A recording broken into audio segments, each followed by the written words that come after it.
Okie dokie, let's get on with it. Today we're watching the Jon and Tyrion GOT review. It's 35 minutes long. It came out fucking... 4 years ago today. It was my birthday upload. That's right, everyone. I upload on my birthday every year. Interesting.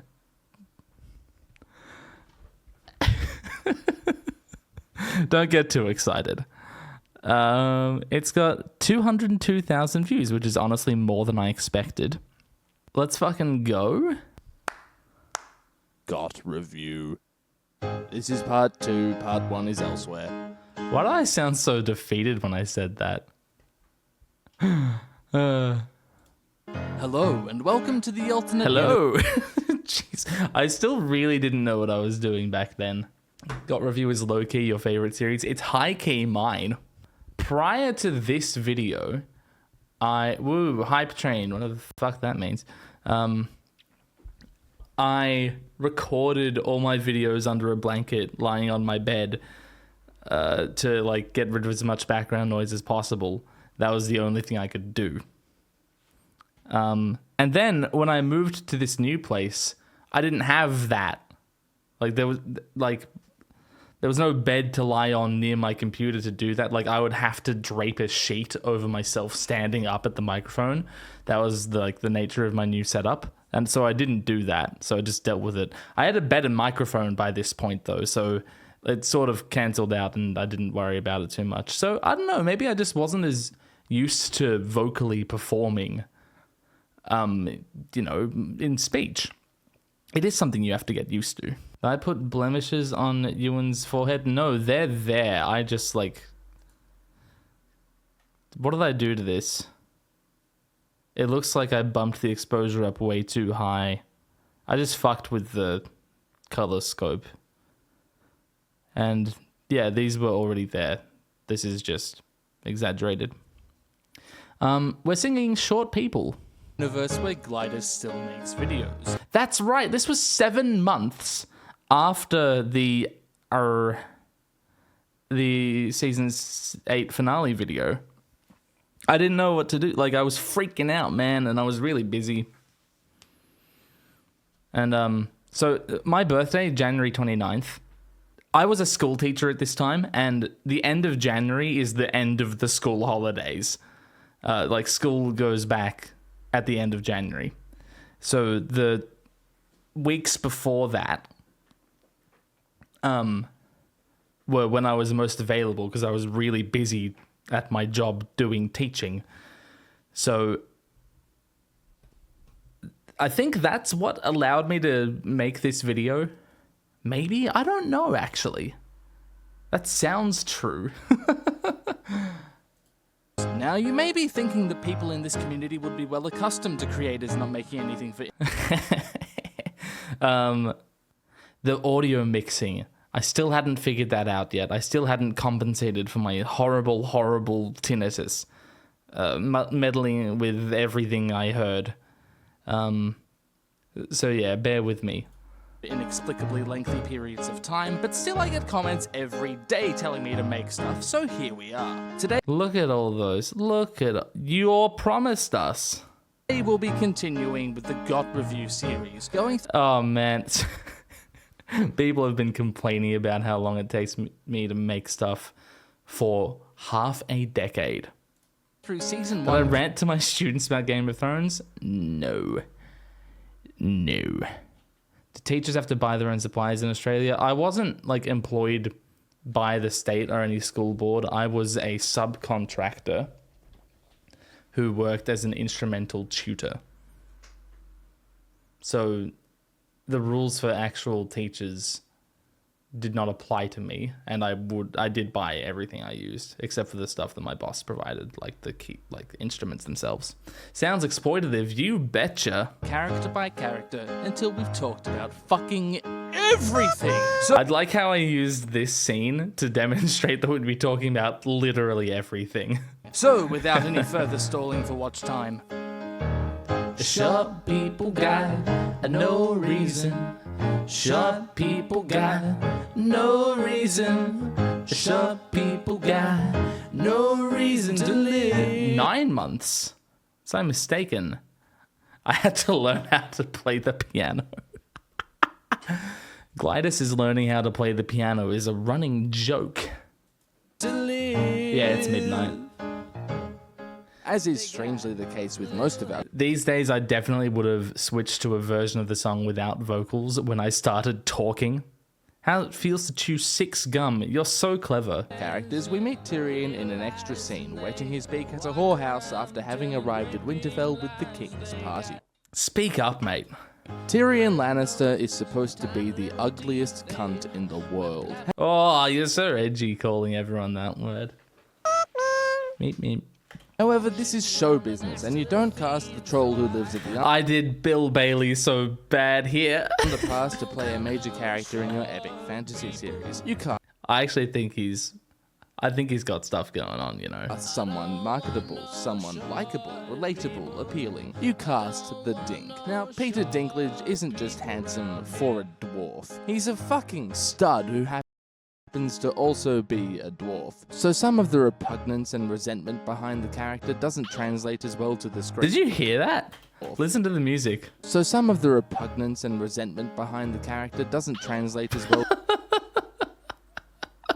Can you hear that? What was I doing? Repugnance and resentment behind the character doesn't translate as well. Wow. Ow! Now, let's just watch the actual cover of it. I don't know if it's in there. I think I took it out. Sharp people got no reason to live. No, it's after this. It'll be here. Yeah, no, I took it out. Crazy. To the screen, Covers are available on my second channel, by the way. Glimbus, subscribe. but it doesn't hurt old No, that was my voice. It was not Bear squeaking a toy. He doesn't play with noisy toys, really. too much. This first scene with Tyrion and Bros gives us a bit of insight on who Tyrion is. He's an intelligent, arrogant, witty sex pervert with a He's a sex pervert. reputation he isn't into. I hear they call him the imp. What do you mean it actually goes hard? What do you mean actually there? Sorry, let me employ the there we go. Hello everyone. Were you like expecting it to not go hard? Of course it does. He hates that nickname. I do wish the scene did more to build a close relationship between Tyrion and Jaime while they have them both here. The True. two brothers share barely any scenes together across the whole show, even though they are each other's closest friends. I get it though, they're building characters individually at this point. Jaime is perfunctory. I don't know. I think they could have done more with that scene. It really did feel like they just like introduced Tyrion in an extra scene because introducing him in that scene with Jon that we'll see in a moment, I think would have been better. Especially if they had used this opportunity to like give Tyrion and Jaime something to work with concerning each other, then it definitely would have been worth it. But really, it's not much. And Tyrion is more interested in being clever than being sincere. It wouldn't make sense for them to show us a deep or heartfelt scene between two characters we hardly know at this point. So Absolutely. That would have been dumb. I'm torn on this scene. It's a Oh, I love editing. fine introduction. I but love do we video really editing need it? so The much. That's a George thing face. about the imp before meeting him is already enough to get us in. Oh, this is this the start of the trend of making Arya say edgy things in this shot to Sansa? To get us interested. It's a provocative name with a lot of connotations. In the I song, think we it is the start. first meet Tyrion in this scene with Jon, which is a more surprising and involved introduction where those Yeah. I'm basically making the case for this right now. expectations you have of him get spurned. This debaucherous imp is rather insightful and introspective. Yeah. The book gives you more time to like build up an expectation of Tyrion before it gets sort of subverted. Whereas the show, Arya tells you there's an imp and that she's like really interested to see what kind of fucked up shit this imp's into. And then like the next scene is our introduction to Tyrion. Wear it like armor.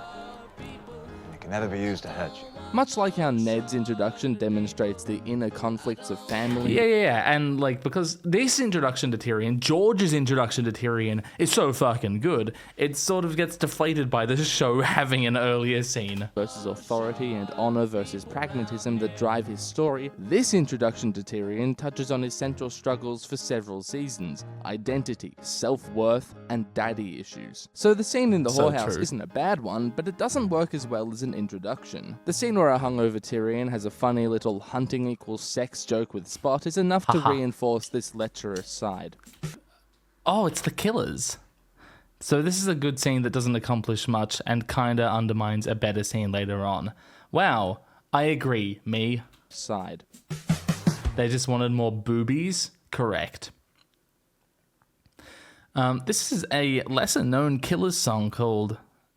Is it called From Here On Out? I think it is. Even though Tyrion drunkenly passed out in a kennel, he's so used to it that he can actually hold a real conversation with this dipshit 8 seconds after waking up. He explains to his nephew that a little empathy would do him well, a decent lesson I for love this shot so much. a future king that goes ignored. I didn't play the slap? What the hell? But just like crazy Uncle Dave used to say, you can't ignore a good slap There or it is. three, and you can bugger me with Did a I- lust. Crazy Uncle Dave used to say, you can't ignore a good slap or three, and Wow. I got rid of all the audio for the shot except for the slap. That's great. you can bugger me with a rusty Thanks for the sub. fork if that Person who supports me in other ways. man is ever wrong. Even before you know exactly how much you should be hating Joffrey, this feels Oh, great. Over breakfast, Tyrion tells Whoa, what is this transition? Every moment can be comedic, yes. The one joke.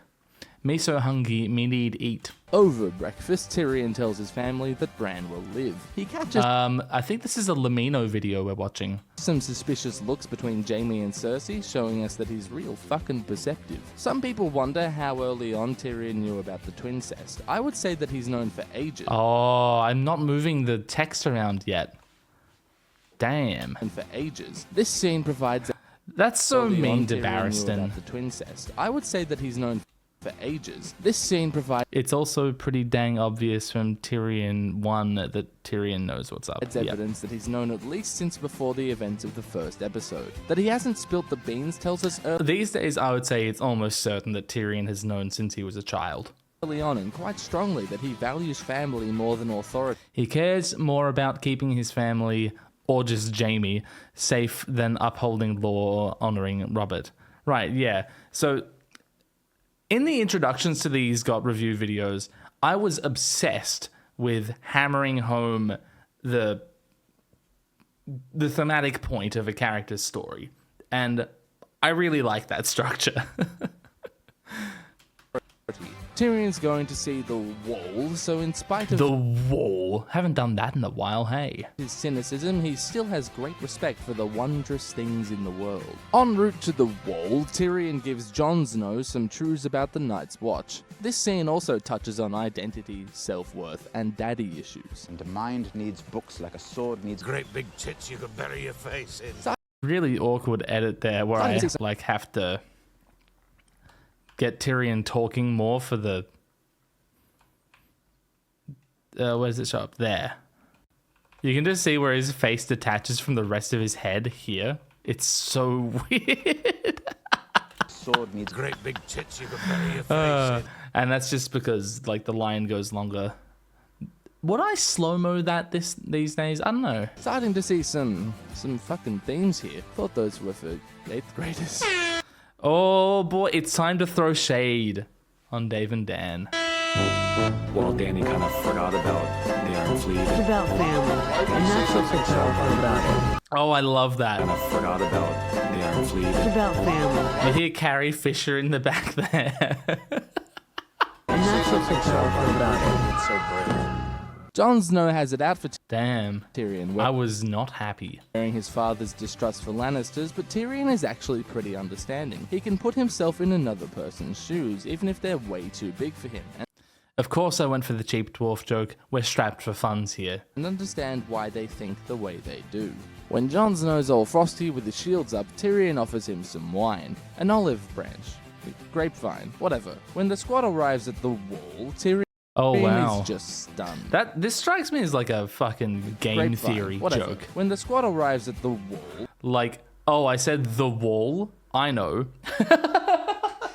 You know? Tyrion is just stunned. This will not be the last time that And it's not even a joke, it's just here's a thing I can put on screen. Tyrion's inner child overcomes his cynical shell. Oh wow, shooting stars. He watches on with J.R. Mormont as Alyssa drills the watch recruits. Why do they use shooting stars? What is this soundtrack? Jon Snow fucks some up. J.R. gives him a scrolly dolly for Jon Snow, but Jon's busy, at knife point, threatened by the recruits he fucked up. But Tyrion uses his wit and position of power to make them go to It is such a jam though. fuck. Jon Snow confides in Tyrion Thank you, Leslie, for the sub. And thank you for the happy birthday. Mate, I'll have one now, thank you. that he was the only one who told him the truth about the watch. Tyrion gives Jon some more perspective, which he's stellar at. It's a lucky thing none of them were trained by master-at-arms like your Sir Roderick. He says it's so weird. Sir Roderick. Later, stellar at. It's a lucky thing none of them were trained by master-at-arms like your Breathe. Sir Roderick. Later on, Tyrion And the timing of the drop to match with the end of that It's a quote. lucky thing none of them were trained by master-at-arms like your Sir Roderick. Later on, Tyrion is happy You might think that that's just serendipitous because, you know, it's the timing from when the song started when we cut to this third episode. But no. I actually cut and lengthened the intro to the song for that to match. to see that Jon took his lesson to heart and treats his fellow recruits with more respect. This video is mega copyright claimed, by the way, because like I very much did just use those songs. And that's fine. I do not have the right to do that, so... Now, Tyrion tells Jon Snow that Bran has woken up. Bants with Yoren before Benjen comes in with that classic Stark to Lannister distrust. Ben doesn't believe that Tyrion respects the Watch and accuses him of not believing in ancient magical... It does make it so much harder to pay attention to what I'm saying because of the mixing and because there are vocals in the song. When there are no vocals, it's so much easier to pay attention. Ben doesn't I didn't care about the money because I didn't know there was money. believe that Tyrion respects the Watch and accuses him of not believing in ancient magical frost ghosts. Ha! Gotcha. Benjen Gotcha. So you're saying that there are magical frost ghosts at the top of the walrus?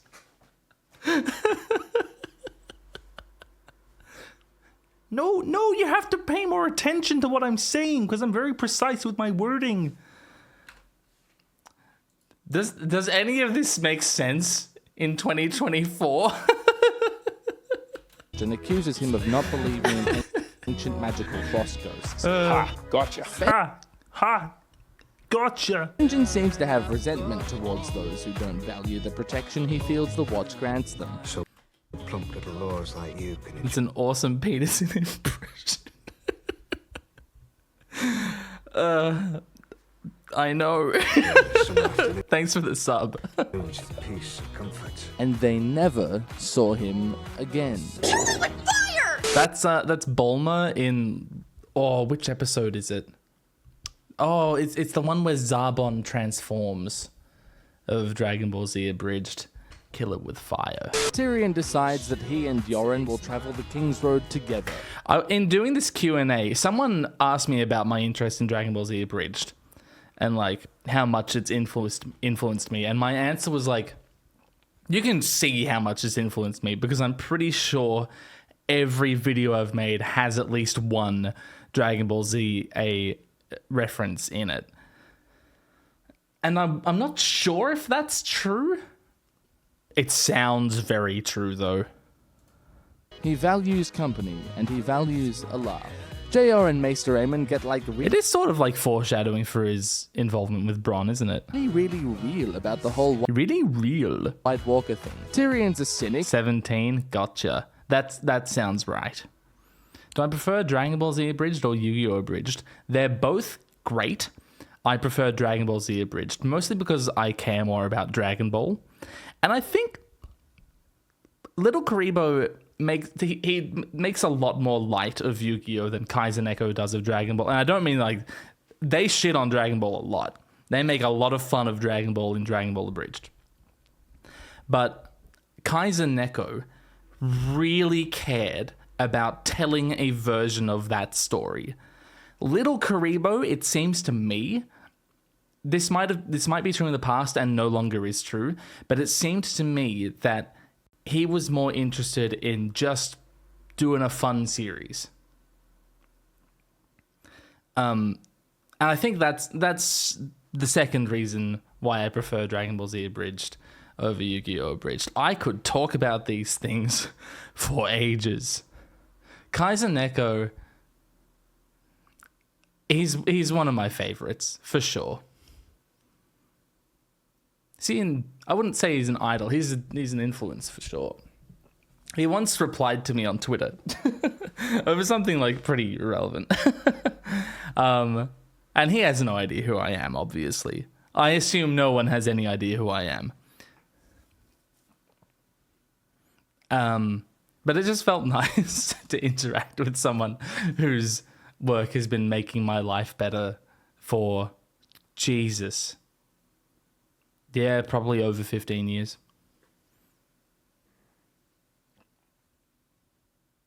Have I been watching the commentaries? Yes, I watched them all. They were great to work to. But JR mentions that Will kept his story straight right up until Ned executed him, and Eamon tells Tyrion the stakes at hand. They ask him to use his Peter Vaughan is so good. power in King's Landing to help them. He doesn't. Oh shit. Here we go again. So Tyrion true. pisses off the edge of Can the you world see and his has- cock? Is it a fake cock? Will we ever know? one last convo with Jon Snow, and it's touching to see how Jon got over his prejudice and accepted Tyrion's help, even though they've spent less than 3 episodes Corrected myself. together. They do feel like they actually bonded. Of course, if a Stark and Lannister were to ever become friends, it would be the outcast Stark and the outcast Lannister. There's a level of understanding there, bastard and dwarf. Tyrion leaves his new friend with a very penisy handshake. Yeah, he didn't sanitize his hands. You don't carry hand sanitizer around Tyrion. Gee. Yeah, this plot of the Watch asking King's Landing for help sort of goes nowhere. Like, they send Alistair down to King's Landing. JR sends Alistair away from Jon, basically. And then we don't hear about it again. Ever. Oh, do we hear from someone in King's Landing that they just rejected him? I wish we'd seen it. So Tyrion gets back to Winterfell and Rob's put on his big boy pants and his I hate Lannisters underpants. He's Robbot Stark. Do you get it? We're listening to the athletic theme. Let's go. Tyrion meets Bran and makes sure his siblings aren't going to be executed. Do you remember anything about what happened? He has no memory of that day. Oof, lucky break. Turns out Tyrion is a fucking genius inventor and Fucking genius. he's designed a Maybe. saddle that would let Bran ride again. Robbot doesn't understand Get it? kindness, but Tyrion is happy to explain. I have a tender spot in my heart for cripples, bastards, and broken things. Oh, wow, nice Fucks one. out of the castle because Robbot kind of jerked him and He's a Robbot. Don't you get it? all these people are paid by the scene. On his way out, the Squidling The squidling. approaches him with an idea for an extra scene. And while up till now, Hey, Tyrion, I've got an idea for an extra scene. And Tyrion's like, no, fuck you. Tyrion has been shown to understand the plight of Watch Family Guy? No, not no more. I did as a kid, I guess. Teenager. And it's just in my head sometimes. others. Here he's a total dick to Theon. Tyrion has reason to resent the Greyjoys, but he's still being a dick to a kid who had nothing to do with his dad's stupid rebellion. Tyrion, of all people, should really be beyond this sins of the father stuff.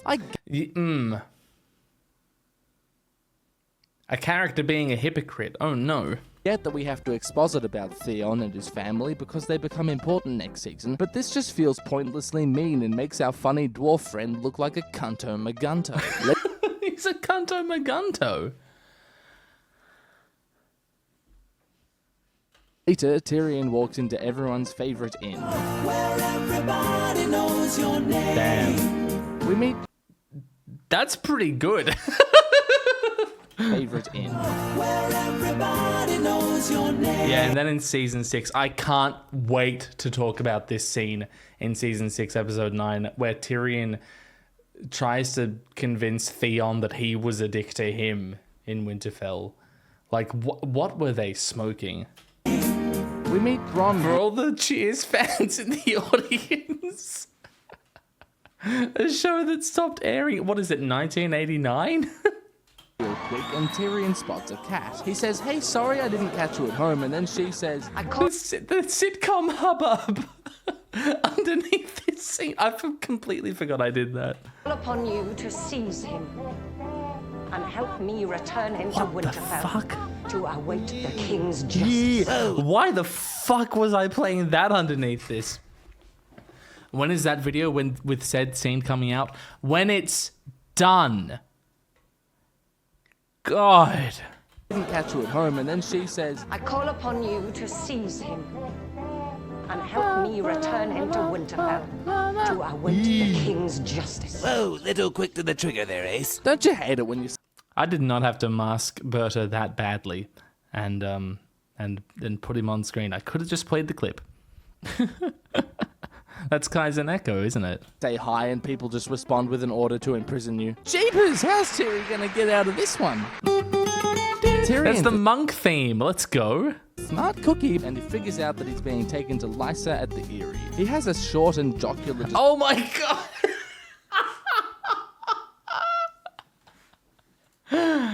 Oh, no one's gonna get that.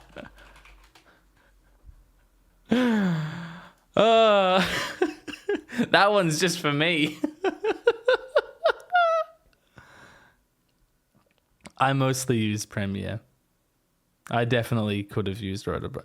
But part of the style is it being a bit shit. So this is Peter Garrett, noted Australian rock star and politician, who in an interview he gave in like 2007 or something, he used the phrase short and jocular like a half dozen times over the course of a minute. It was incredible. Yeah, I'm streaming because it's Brian David Gilbert's birthday. He is exactly 2 years older than me, I think. Oh my god, he's turning 30. Shit. Yes, that guy. How can we sleep while the beds are burning? More importantly, whoa, the power and the passion. Right, yeah, so this guy, he gave an interview where he said the phrase, he had a short and jocular conversation. I can't even remember who he was talking about. But, yeah, and this was made light of in relevant political satire programs of the time, and it just became ingrained in my brain in that way. And so here it is, short and jocular. Peter Garrett's face over... Man, you'd be surprised how much Australian politics whittle their way into my videos. I assume Brian David Gilbert does not know who I am. discussion with Kat Ruddy's in this one too. Oh my god, he is. That's crazy. about whether he attempted Brannicide or not, but the neighboring Brannicide, good. hill tribe thinks that all these scenes of people talking are just boring. So true, Hill Tribes. Kat unties Tyrion during the fight because she is not a Peter Garrett does have a bit of a villainous look about him, but I don't know if he is a villain.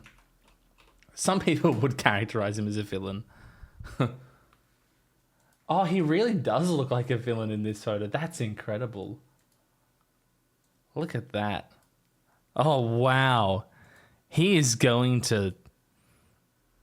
Yeah, he's definitely going to take down the Galactic Republic.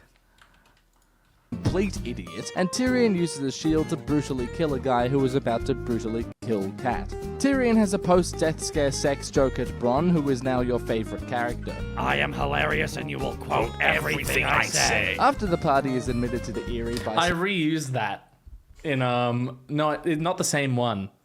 But. Oh. I completely forgot about it. that's a Habbo Hotel reference. Jesus Christ. What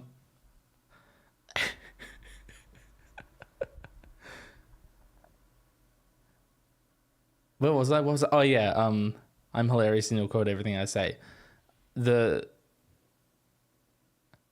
the second time they use it? Is it when Guru dies? I think it is. I use that when the Hound is dying. Is it in a season 6 video though? No, it's in the Arya video. I can't remember my own work. Savardis Egan, and for some reason not Brendan Tully. Bronn wins. He's busy making toast. I think that's also a Dragon Ball Z Prince joke. Oh my god. Tyrion over with another sex pun. Did you know impregnable is actually unrelated to impregnate? What great friends. There's no way that's Tyrion true. then realizes that his fate is in the Hang on. Is it? There's no way that's true. Oh my god, it is true. Holy shit, it is true. I thought I was making that up. I learned something from me. That's awesome. So impregnate comes from, impregnate, which is basically the same word in Latin. Impregnable comes from impregnable, which is from prendere in Latin, which means take. So it's untakeable. And I guess it just got corrupted over time in English to impregnable instead of impregnable. That's incredible. How did I forget that? Thank you, me, for teaching me that. That's awesome. That's incredible. That's impossible. Hand of a lunatic and her imbecile. He learns that he also killed Jon Arryn and is put in time out to think about what he's done. Yeah, go on, Tyrion. Jesus Christ, just fucking imagine waking up like this. Tyrion tries to strike a deal with his jailer, Danny DeVito. Still true. DeVito doesn't get it the first time, but the second time Tyrion... I hadn't watched It's Always Sunny at this point in time. If I had, there would definitely be some hilarious quotes in here. uses pop culture to explain how debt works. Lannister always pays his debts. A reference to pop culture. Even while facing death and having to contend with this beautiful face, Tyrion is clever enough what did you say? to get inside his interlocutor's mind and operate on his level of cognition. Tyrion tells Lysa's court some funny stories, including some masterful euphemisms for wank. Oh wow! Tyrion tells Lysa's court some Did that funny say hands stories, to gland? including That's incredible. some euphemisms for wanking, and the first iteration of a phenomenal running joke. I once brought a jackass and a honeycomb into a brothel. Silence! What happened next? So true. Lysa doesn't get presumption of innocence, so Tyrion, I misspelt it in my script. And I read the script. I'm like Ron Burgundy. I just read what's on the teleprompter. demands a trial. A normal trial won't work because the jury's stacked, which I'm sure will never happen again. It's sort of like poetry. It's kind of, it rhymes. So we're doing a trial by combat, which The Arrested Development style ukulele, that's not a ukulele. is a perfectly legitimate method of determining the truth, which I'm Yeah, sure that's just an acoustic guitar. will never happen again. Lysa nominates Savardis as her champion, and Tyrion tries to get Jaime as his, because A, he's among the best swordsmen alive, and Oh, that's so clever of me. The stuff I'm saying at the moment, that's great. Why just put it on 2, screen? he's also his brother and closest friend. But Lysa says, Against the law. And you're gonna have to go to jail. so Tyrion Oh, Stevie. You're so missed. Oh, she was so brilliant. has to go begging. He makes the luck save though, You're gonna have to go to jail. Oh, she's so good. having made a good impression on Bronn earlier. Turns I watched that thing once, and it made such an impression on me. out Bronn is a fucking savage and demolishes this Vardis guy, being smarter, faster, and less concerned with honor. As an aside, Bronn and Lysa's exchange at the end is a great summation of the Ned and Cersei story. You don't fight with honor. No. needed. That is some outrageous editing. Well, I mean, like, the edit, it's not technically difficult. It's just, like, to have thought to do that. Good job, me. In the song, Vardas is kinda old and nowhere near Lysa's best option, so it would seem that she actually wanted Tyrion to win, which makes sense because Tyrion's execution would mean war for the Vale. Also, Lysa knows Tyrion is innocent, lol. But here in Thrones, she looks pretty darn invested in killing the imp, which also checks out because she's a nut. I'm sorry? Here in Thrones, she looks pretty darn invested in killing the imp, which also... Is anyone else turned on by the moon? What the fuck? Also checks out because she's a nut job. Lysa lets him free and God. Roderick What was I doing back then? returns his gold. Nice, Gary! That's a very... Is that one obscure? If you're Australian and you watch cricket, you know that. But if you're not, you don't. Which Tyrion passes straight on to DeVito. Travelling through the Vale with Bronn, Tyrion whistles some Beethoven to pass the time and attract some savages. I can't believe this. It's so weird. Why does he know Beethoven? The two explore the nature of their relationship.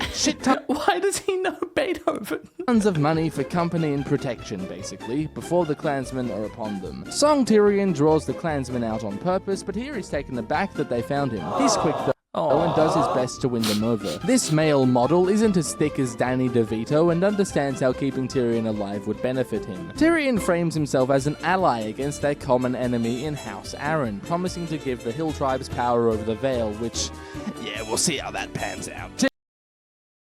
Never happens. Top 20 dropped plot lines in Game of Thrones. Tyrion and his ragtag team of unorganized pissants later find Beethoven would be a soci. Beethoven was African. He'd be from South Rios. Is there a Twitch setting somewhere so that bad words in chat don't look like that? I don't know. I think it's on my end. Maybe it's okay. I don't know. Tywin's host. Charles Dance mentions that Tyrion isn't dead. Better luck next time, champ. Tywin weighs Tyrion up against Jaime, and given the stuff Tywin values in a person, it's no surprise that Tyrion is a disappointment to him. Charles Dance isn't comes up short. Jesus, come on, man. Vibing Tyrion's new friends, even though Bronn's hilarious. You wouldn't know it. But the convo shifts. That's such a good line. To the war, it being a kind of big deal and all. Tyrion gets caught up. Oh my god, there's so many options in the chat settings. That's too many options. That is feature bloat. Oh man, you gotta put more of those behind menus, man.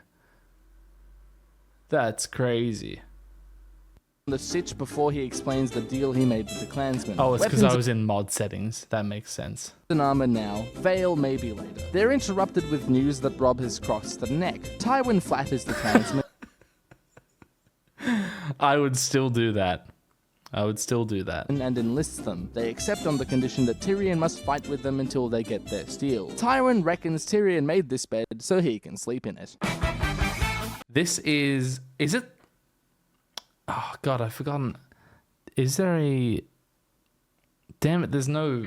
Oh, Siri, I didn't summon you. What do you want? I didn't make a paste bin soundtrack for this one. So this is Meta Knight's Revenge.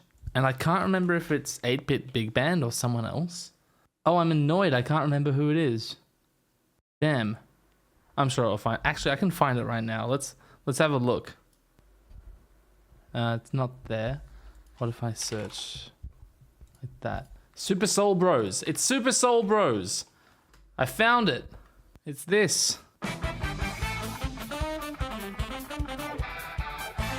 These guys are great. I listened to this all the time back then. You can basically rest assured that like the soundtrack of my videos is just what I was listening to at that time. Tyrion joins a meeting just as Tywin's finishing up his casual racism. He does have a certain mindless provincial courage. That one's a bit couched, but we'll let it slide. Perfect timing. I've been meaning to tell you that you'll be on the front lines. This war I started to liberate you, yeah, I want you to die in it. Tyrion's not a dumbass, it turns out, but when he calls Tywin out, he says, no clue what you're talking about. So Tyrion understandably storms off, and what a turn of luck, Bronn's found... I forgot about that one. Bronn got us pizza for Turn lunch. of luck, Cunt. Bronn's found me a whore. Bronn stole Shay from someone else, so under wildling law, they're now technically married. So true. Also, do you think Shay was from Tywin's camp? Anyway, Bronn goes Like Tywin's tent? off for a lay of his own when Tyrion tells him they're going to die. Some people think this. Tyrion puts down his finest pickup lines My mother died giving birth to me. and explains the nature of their relationship. Shit tons of money for company and sex, basically. The only friend Tyrion Bit of a theme going on with Tyrion. never paid for was Jaime. And now, Jon Snow, too. Extra scene time, and while this is still the funniest scene in the season, Jerome is just too fun to watch. Not if you win. Tyrion prides himself as a judge of character, but the enigmatic Shay defies understanding. Tyrion's that one guy at the party who always talks about his ex when he gets drunk. So, he's me. Oh, damn. That was a time for me. Gosh. Taisha's story tells us and Shay that I don't think I was that bad. Tyrion's greatest weakness is being loved. He's so used to hate that he instantly falls madly in love with the first person who shows him any appreciation. Boy, I wonder if that will come up again. Bronn does some 5 shadowing. I would have killed the man who did that to me. Before Tyrion Nice. boils the story 5 shadowing. down. I was young and stupid. And Shay boils down the story yet to come. You're still young and stupid. Tyrion's the smartest idiot in the world to not see this shit coming. Next morning, it's battle time. Tyrion gives a rousing we gonna speech to die. his men who start cheering his name and then trample him. Good work. Tyrion actually Roblox oof. Thank you, Tommy.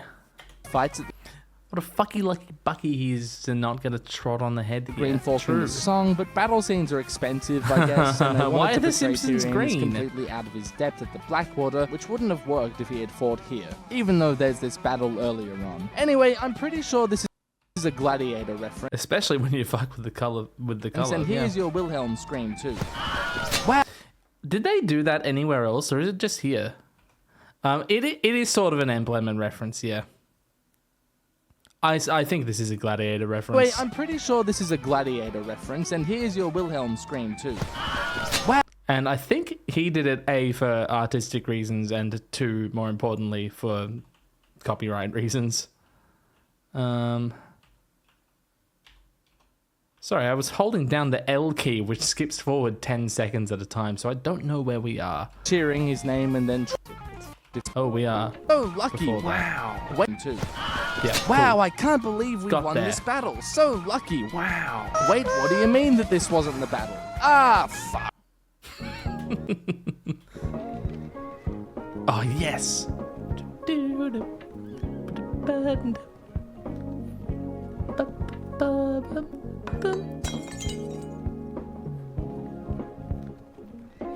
They have my son. Yeah, well, they had the other one earlier and they let him go. So what do you think's gonna happen? The Have I crown. heard of Jazz Emu? I have heard of Jazz Emu. Am I a big fan of Jazz Emu? I'm a fan of Jazz Emu. Good work, Jazz Emu. Forces are in dire shit, and Kaylan suggests they sue Oh, for good. peace. Tyrion's not thick as pig shit and reminds the I was still young. Was I still young then? This video came out the day I turned 24. I did not consider myself young back then. room that Joffrey fucked them by beheading Ned, which is really... They have my son! Yeah, Not mate, true. we get it. Calm your farm. I love this power move by Tywin, where he we get it, mate. grabs the flagon and pours Tyrion's wine himself. That's a commanding presence. That's authority. That's a giant penis. This is true. I looked it up, and that's what I got. But then Tywin says something mind-blowing. What a crazy time to pause the video. You were right about Eddard Stark. Did you catch that? You were right. One more time. You were right. By saying strategic things that Tywin agrees with, Tyrion has convinced his father that he's not a moron. Of course, Tyrion's been smart. It's been weird for me because, like, back then, when I was 24, the channel demographics were like, most of my viewers were younger than me. No, I think it was 50-50. And now definitely most of my viewers are younger than me. The whole time, but Tywin only really cares about rulership, legacy, and war, because that's what his life has been concerned with. This is the first time Tyrion has demonstrated his intelligence in a way that Tywin can actually appreciate.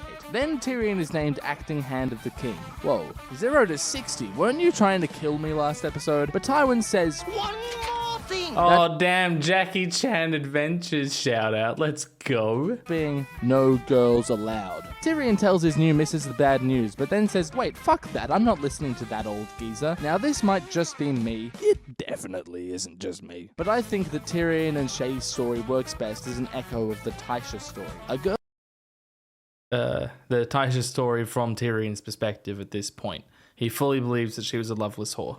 is kind to Tyrion and he falls in love with her. And he's absolutely broken when he realizes she's been a loveless whore Thank you, over 30s audience. I'll be with you before too long. the whole time. Jesus. You should have known she was a whore.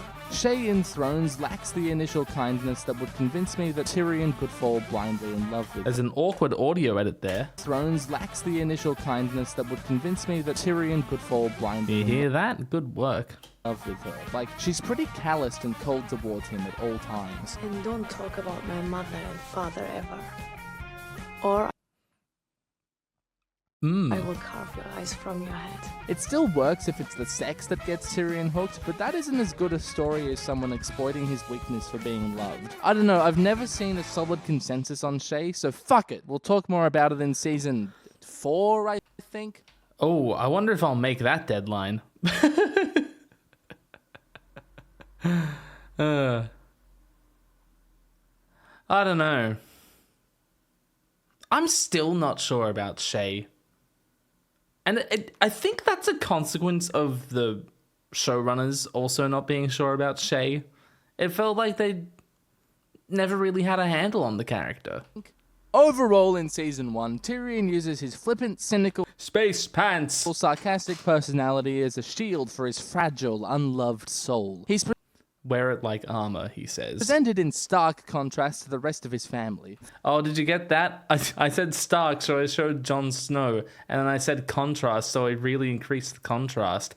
I'm so clever. Fragile, unloved soul. He's presented in stark contrast to the rest of his family. Far from the ruthless nature of his beloved father, Tyrion is kind, playful, and charming, to the audience at least. We'll see how that approach works next season when he's in a position of power and has to fight for control. Alright, who's next? Alright, ladies, calm down. God, I'm so annoyed I didn't cover these songs and I just used them. Not because I would have made more money. That's basically immaterial at this point. But it'd make the video better. Calm down. Jon's story, like Neto's before him, deals with the conflict of family against honor. And like Tyrion's, it deals with identity and one's place That's why I paired them in the world. Unlike either of the prior stories, though, Jon's tale also dwells on the concept of entering adulthood. We watch Jon blossom from a whiny little mid-teen shitbag into a whiny little late-teen shitbag. He learns about responsibility, duty, gratitude, perspective, the sacrifices one must make to uphold one's values, the weight of the decisions that lead to such sacrifices, and that fat lives matter.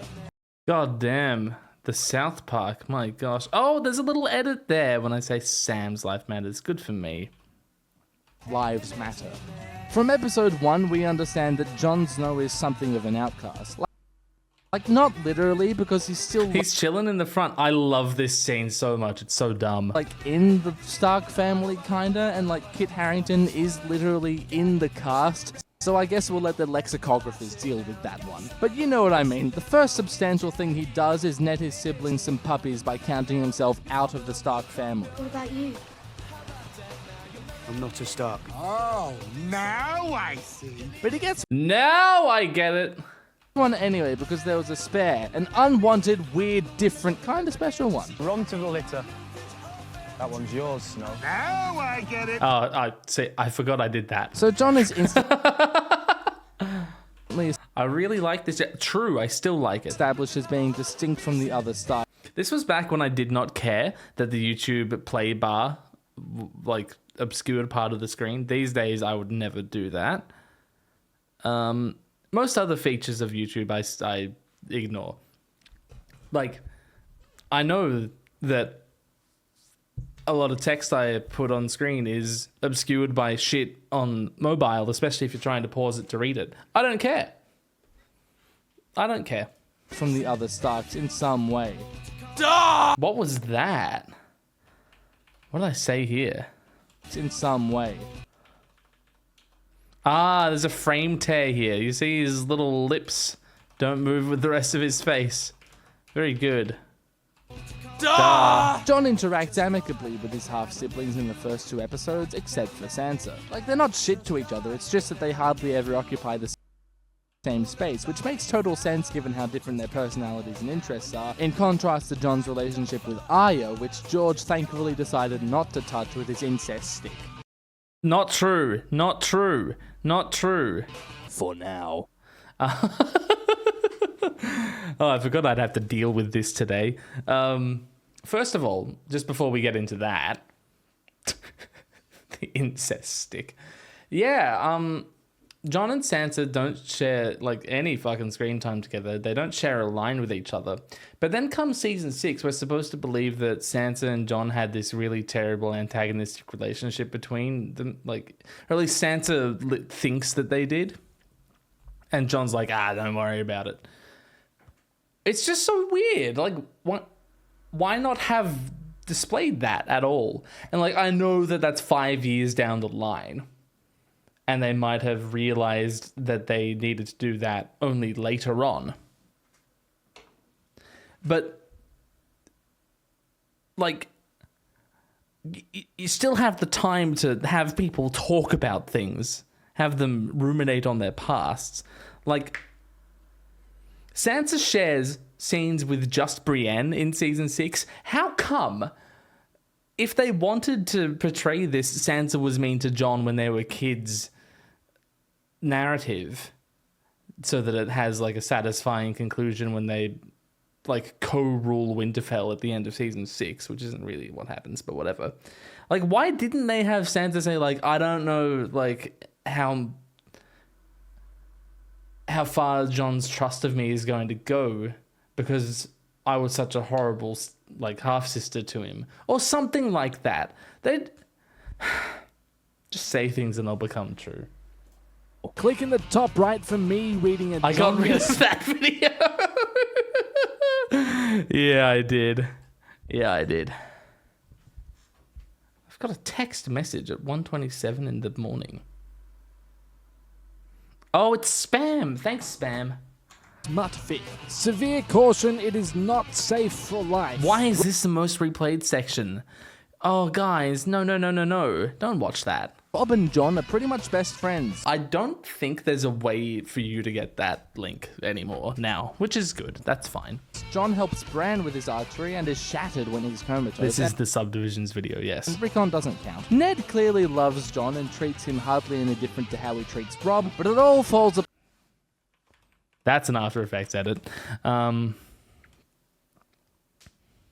Doesn't mean he loves him any fewer. It's a stitch back to that time, like earlier in this video when I corrected myself for saying less when I should have said fewer. It's a little joke. All falls apart with Kat, who for some reason is all dithered that Jon isn't her child. Forgetting the general societal attitude towards bastards, Kat is the tangible force that keeps Jon from having a normal life at Winterfell. But Jon's conflict in this season isn't with Kat, it's with himself.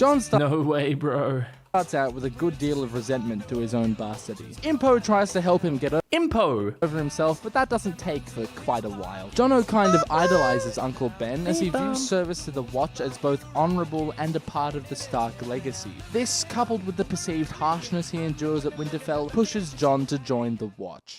Jon giving Sonic needle to Arya matters a whole lot more to her story than it does to his. Oh, it's such a belter.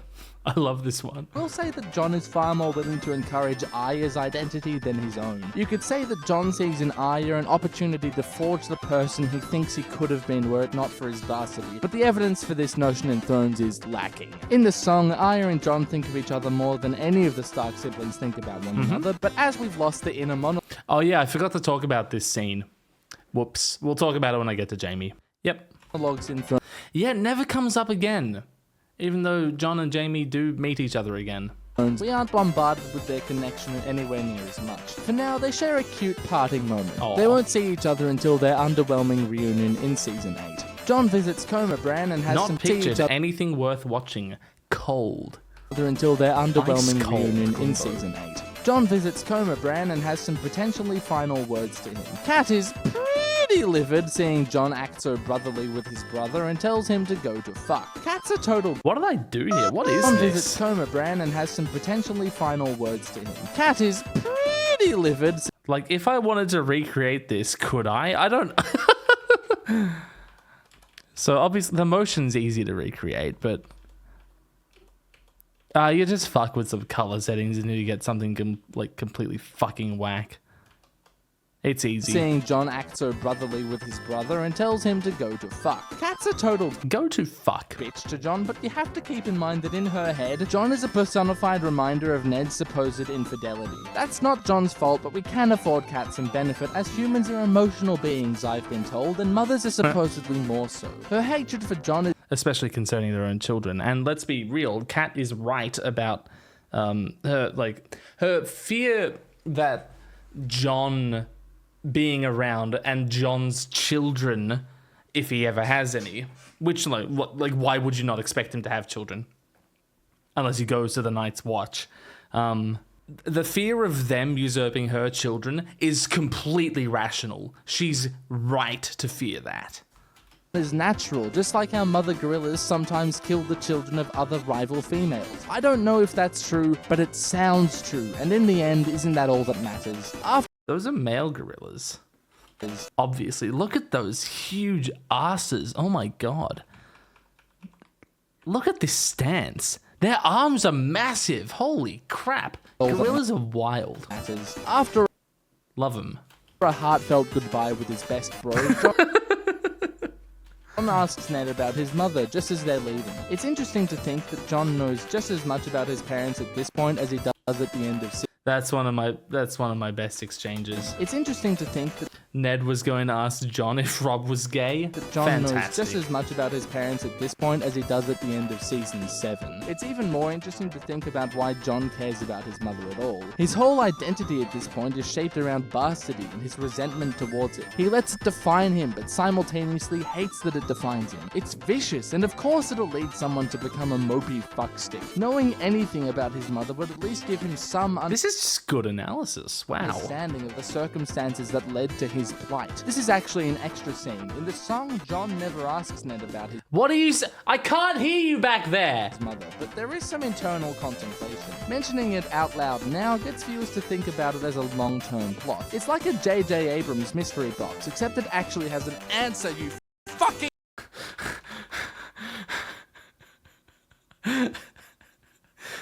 Did I just really not like J.J. Abrams?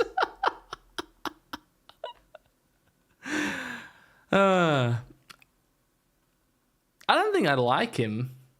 I don't have anything against him. I guess I did at this time. Fucking hack! Although, yeah, it is ultimately underutilized in terms of importance to the grand story, thanks Dave and Dan. I love Conleth in the table read so much.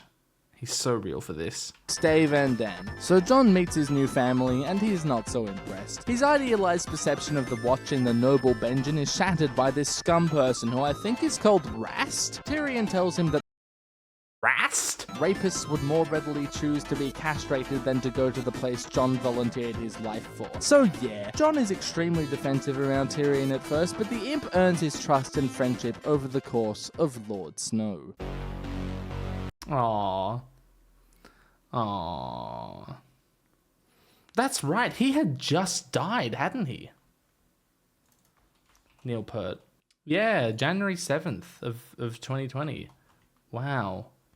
John thinks he's better than everyone at the Watch, mainly because he is. His new family... I was devastated. Oh, man.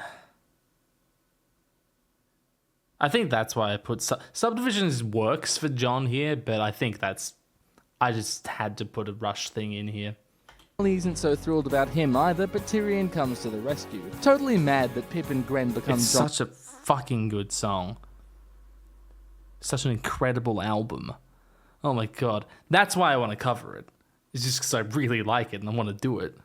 Mates after this. Tyrion tries to get him to actually think about other people, but it doesn't take. I remember being a teenager too. John goes... goes up the wall to take a squeeze and have a chat with Benno. Benjen's duty is bringing him north of the wall, and Jon wants to go because he thinks he's all that already. Ben, whose early time at the wall may have been quite similar to Jon's, lays down the truth of how the watch works. Here, a man gets what he earns.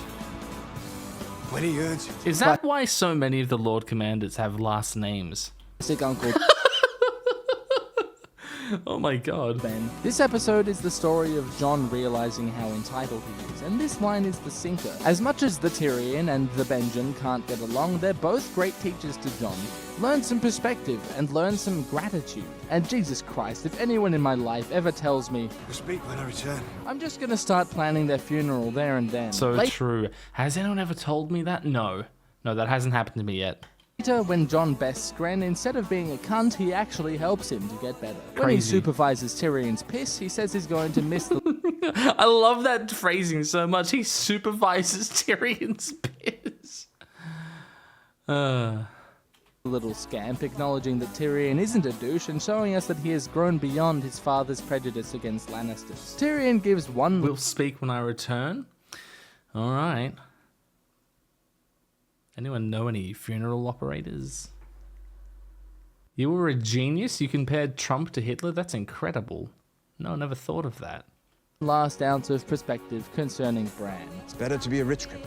And then Jon considers carrying hand sanitizer from... Oh, the joke I made earlier! Oh, I already made it 4 years ago. That's crazy.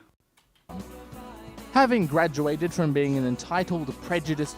The show probably didn't know what to do with Gren and Pip beyond killing them in the Battle of Castle Black, so I think it's... They were playing different roles to what they do in the book anyway, so... I don't know, what do you want about how I feel that they're still alive in the book?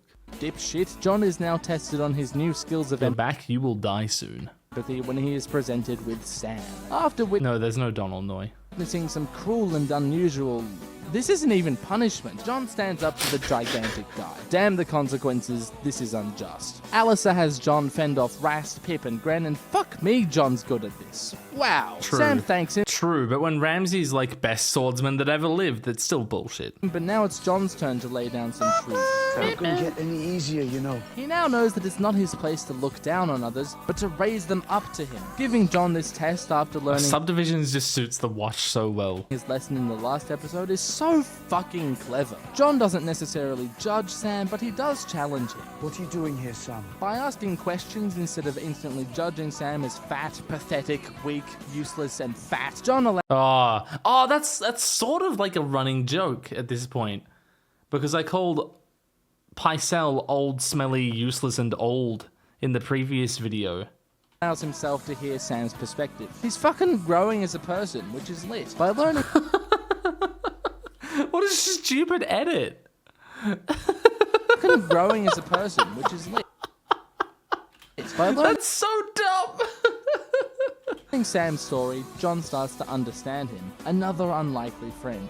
What a squad. So when Pip and Gren are poking some fun at Sam's proportions, Jon says, "That isn't cool, guys. You wouldn't want him making fun of your tiny dicks," and uses his power as a penises Reddit mod to delete all the fat jokes. Rast says, "Fuck that, I'll start a brigade." So like any forum moderator, Jon threatens to have a wolf tear his face off. So real. The Sultan scene is pretty funny, but ends with Alyssa sprouting a hate boner for Jon and reminding them all why... Yeah, I think it's more to the point that Sam is a craven than he's a fatso. Because yeah, in the Middle Ages, being fat,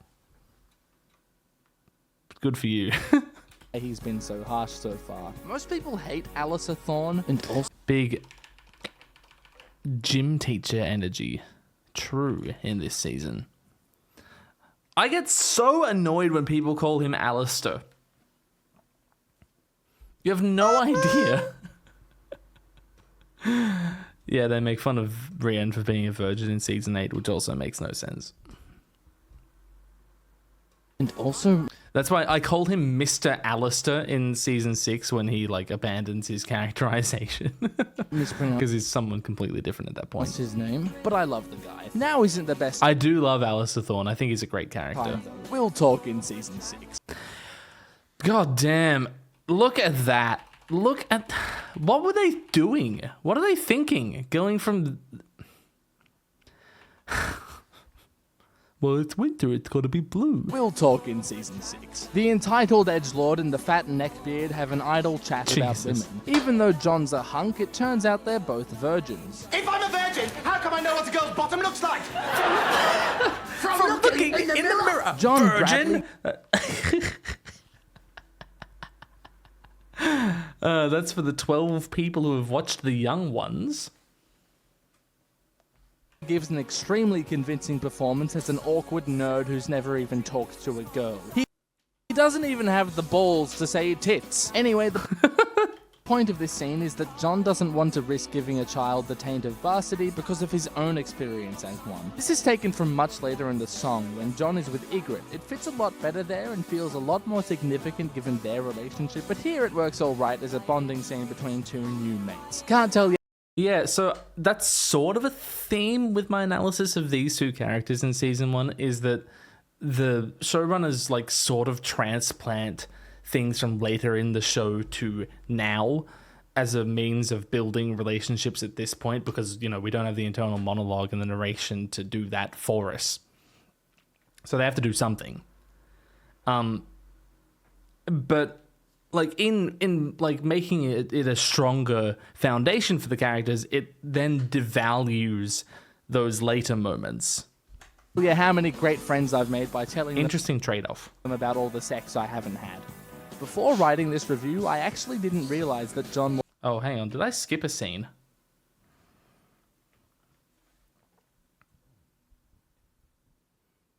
Yeah, true. True. Alice is like, John, you're highborn. Fuck you. And like, what's your name? Alissa? Alissa Thorne? That John wasn't in episodes 5 or 6, and it really surprised me, but there it is. Mad. So here's your interval. Take a moment to pause the video, stretch your legs, help yourself to a refreshing beverage, and reflect on why you're watching a video of an idiot rambling about a show you've already seen. Do it all the time. Alright, back to it. Oh, John it's Flamingo! It's 8-bit Flamingo! Return riderless. Sam takes the opportunity to exposit about the horn blast a little. It's a subtle moment, but it might get you thinking, what the fuck is 3 blasts for? And that pays off fantastically a ways down the road. Oh yeah, Benjen's dead now. Never coming back. Nope. Next, the it's same time joke, to take but the twice! John is presented with the thing he supposedly always wanted, but faced with Benjen's disappearance, all he wants now is to find him. Something about family. Sam cracks a fat joke of his own to lighten the mood, and because it's self-deprecating, John doesn't delete it. John's the only one who keeps the old gods, but Sam also stands up and asks to take the vow before the heart tree. His connection with John since he came to the wall is now stronger than his connection to his family ever was. It's a little fucked that nobody else keeps the old gods, but right? We'll let the lexicographers deal with that one. Okay, that's a good one. Because earlier, in a sort of like weird, why would he say that? I said, you know, we'll leave that one to the lexicographers, and here it comes back. In an even like more, why the fuck would you say that sort of? I'm expanding the bit. I'm working the bit. Pip's a steward, Sam's a steward, Gren's a ranger, good for him. John's a steward, Rast's a ranger, Ballion. Hang on a fucking moment, that's not what I wanted. This moment is made out to look like Alissa fucked John over. It's like his little villain moment. But we learn in like half a minute that John's being groomed for command. So I don't know, maybe Alissa just thought of a funny joke he heard earlier. Aemon is easily... Yeah, it's a weird little thing. The best... Maybe he's like, John was briefly upset. Hooray! I'll think about this when I go to sleep tonight. Character in the watch. Do you take me for a servant? We took you for a man of the night's watch. Pip keeps John's perspective up. Rip Tyrion, true. And Sam tells him to calm the fuck down and realize that this is the best thing that could have happened. John didn't want to lead. I don't want it. But what we've seen so far shows us that... Why hadn't I thought of the innovation of moving the text? Yeah. What's wrong with me? Hey, he's gonna be good at it. Sam polishes up with what we're all thinking. I always wanted to be a wizard. Who's a good boy? Sam and John go... I always wanted to be a potato. Beyond to talk to a creepy tree. Now would be a good time to talk about the Night's Watch vow, but it'd be an even better time in season 6, so fuck it. Well, Do I need to do that? Oh, I did do it in season 6, episode 3. Although that was happening, Ghost was playing fetch all by himself. Thanks for the sub. And even though it is Prime, so, you know. That's not a stick. The coroner... No, use your Prime subs on whatever. It's free real estate. So I wasn't listening to what I said. What did you say, me? Time to talk about the Night's Watch vow, but it'd be an even better time in season 6. So fuck it. While all that was happening... Oh, that's good timing as well. Holy shit. That's sort of fire. I'm in season 6, so fuck it. While all that was happening, Ghost was playing fetch all by him. God Review was so much fun because I did music. Himself, and that's not a stick. The coroner decides that these corpses were Benjamin's. Hang on, what did I say? Self, and that's not a stick. Bad boy. The end is always pointier on the other side. True. The coroner decides that these corpses were Benjamin's dudes. Sam gives him a whiff and says they don't smell dead. Fucking Inspector Rex over here. Inspector Rex? Oh my god. Inspector Rex? You know that video of Ricky Gervais sitting down with, who is it, Jerry Seinfeld? Louis C.K.? And some other comedian. And it's just about how Ricky Gervais is so, like, desperate to be smart. Chris Rock, that's right. Does he do the whistle? That's it, that's the line. And he just keeps shouting it like that. Is so obnoxious. John says he should burn them because he's actually a Targaryen and so he loves fire. But JR wants Aemon to give them a whiff too. News from King's Landing. King's gone and carked it and Ned's boned. JR is kind yet realistic about the whole thing. Top bloke. Alistair is how many dead people has Sam sniffed? As many as he could get his hands on. Far from being a top bloke and goads John concerning his dad's alleged cuntery. As you would, John gives killing the guy a go. In spite of his growth, John still has pride and he still has a temper. Daddy Bear grounds him for being a naughty little boy. Ghost is being weird, so John breaks a direct order and goes into JR's chambers to get jump scared by a zombie. Killing it like normal doesn't work, and now it also has a sword. John takes a gamble and throws a lamp at it. Lamps really fucking hurt, so this doesn't surprise me at all. Burns your hand real. I have seen fit to make use of the eternal ellipse of highlighting obvious details. Good though. Some idiots, such as the season 6 screenwriters, think that Targaryens are fireproof, but yeah, nah, they're not. Have you heard of Summerhold? Oh, yes. Is that the first time I do that? I think it is. Not. Have you heard of Summerhold? Oh, nice. So they burn the other Oh, so good. I think there's like 7 of me saying that. And Sam says some mental shit about White Walkers making zombies and how of different pitches and intensities. How they're gonna come back to kill everyone. Good to remind the audience of the long-term plot. True. Bail, or How I Learned to Cope with Being Beheaded. Daddy Bear gives John a... This is an 8-bit version of Reapers by Muse off their album Drones. Fucking magical sword. John's proper English and insists that he simply mustn't, but JL tells him to shut up and take the magic sword because you saved me ass from zombies. He also exposits a bit on Jorah, which is a great way to remind us that all the plots going on in this show are all connected. Oh, foreshadowing. I didn't know I did this. This is before the Daenerys video. And I colored her eyes in.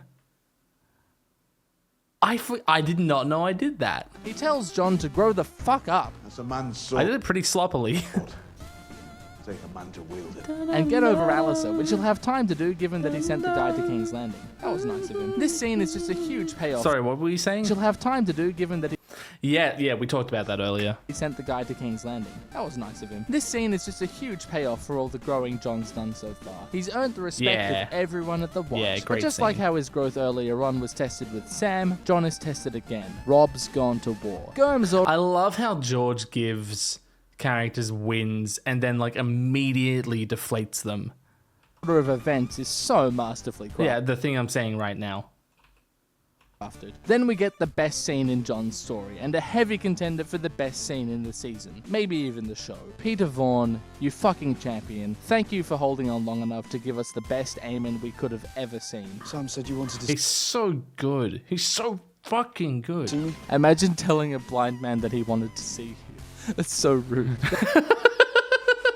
There isn't enough time in a day to gush about this gem of a scene, but I have to say something. Love is the death of duty perfectly sums up so much of this entire saga. The human heart in conflict with itself. Aemon lays it out plainly for us before explaining the conflict within his own heart. Even though he's 100 years old, Aemon still finds ways to be wise beyond his years. Jon has been pushed throughout the season to consider the struggle of others, but now in the most dire moment, he can only relate to someone whose struggle echoes his own directly. The choice Aemon faced in Robert's rebellion was somehow even more heart-wrenching than Jon's is right now, and yet here he still is, chain and cloak, doing his duty, a paragon of virtue, a perfect man, filled with both honor and love, who defied his heart for his duty when no other man would, not even Ned Stark, here wasting away at the roof of the world. The wisest man alive, guiding Jon to truly consider the choice he is about to make, but refusing to make the choice for him. This is Jon's mistake to make,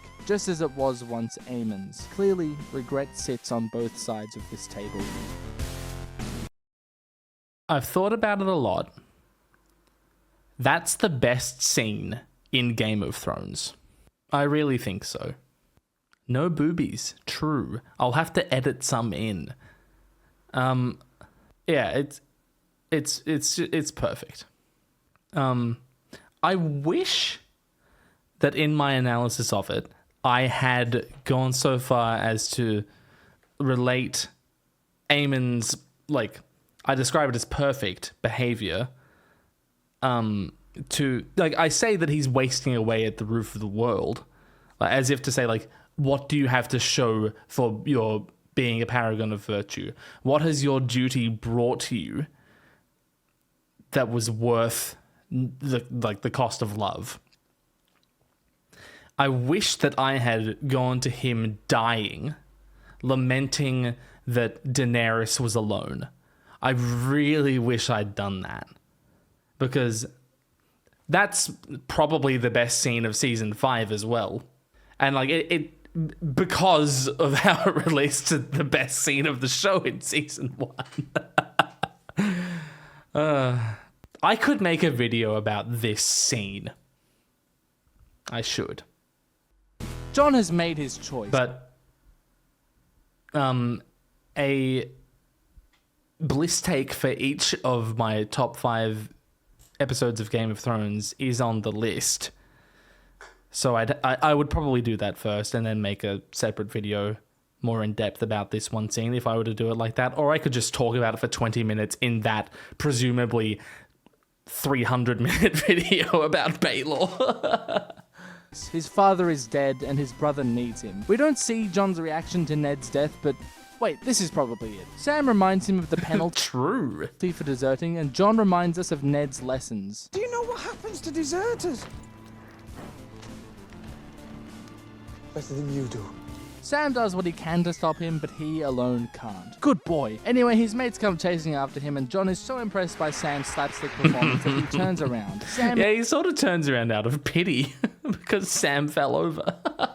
Insists that they're his brothers now, and they recite the vow back to him. Sam hands Jon Longclaw, and he heads back with them, having finally taken to heart everything he's learned so far. It's one thing to know your duty, it's another thing to live it. But Jon's not done with the battle between duty and love quite yet. I can't remember. Does Jon have Longclaw with him when he leaves?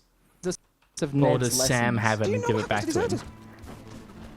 Better than you do. Sam does what he can to stop him, but he alone can't. Good boy. Anyway, mates come chasing after him. Wait a minute. Is that Longclaw? I know in the book he leaves it and Sam brings it. His mates come chasing after him. That might have been a dagger or some other sword. sword. Jon is so impressed by Sam's slapstick performance that he turns around. He leaves it in the show? Insists that they're his brothers now, and they recite the vow back to him. Sam hands Jon Longclaw. Because well, we can just pull it up. People will come after you. People will come after you, Jon. Oh, Jon, no, don't leave. That's Longclaw. No, it's not, because it doesn't have a... Okay, it's not Longclaw, it's a sword. It's pretty good. Yeah, Sam had it with him, surely. Yeah, so it was on the ground because Sam fell over. Must be. and he So John did leave it. heads back with them, having finally taken to heart everything he's learned so far. It's one thing to know your duty, it's another thing to live it. But John's not done with the battle between duty and love quite yet. In the song, John leaves Longclaw at Castle Black, remembering that Jorah at least did that for Jael when he deserted in his own way. It's a nice detail that I'm more than a little annoyed they left out. So they didn't exactly leave it out. They just like didn't refer to it. Like it's basically implied, like it's almost to direct that Sam has it with him, but there's no like mentioning of John having left it behind because Jorah did. Left out. Daddy Bear knows what happened, but he's understanding, like any good leader would be. There's a great exchange about honor and how it functions as a relative concept. It is honorable to serve Wait, you mean a good leader is flexible with the rules? What the by fuck? your brother's side. It is also honorable to return your brother before he deserts. Then one final lesson of perspective, this time on a cosmic scale, to reinforce what really matters here. John's story ends with the Watch riding out on the Great Range. I love this and ending. John finally and completely committing himself to his duty. A fantastic ending point that leaves us so excited for the next season. You could like just have a shot of John leaving it, like maybe in Jael's chambers or his office or whatever, before he rides out. And that on its own would do a lot to communicate what's going on there, especially because of the conversation in the previous scene with John that, you know, that Jorah had left it there. Like Jael tells us that that's the history of the sword. So is that music in the background? That's Reapers by Muse. It's an 8-bit version of it. in case you weren't paying any fucking attention, John's story is chock It's time to do a summary.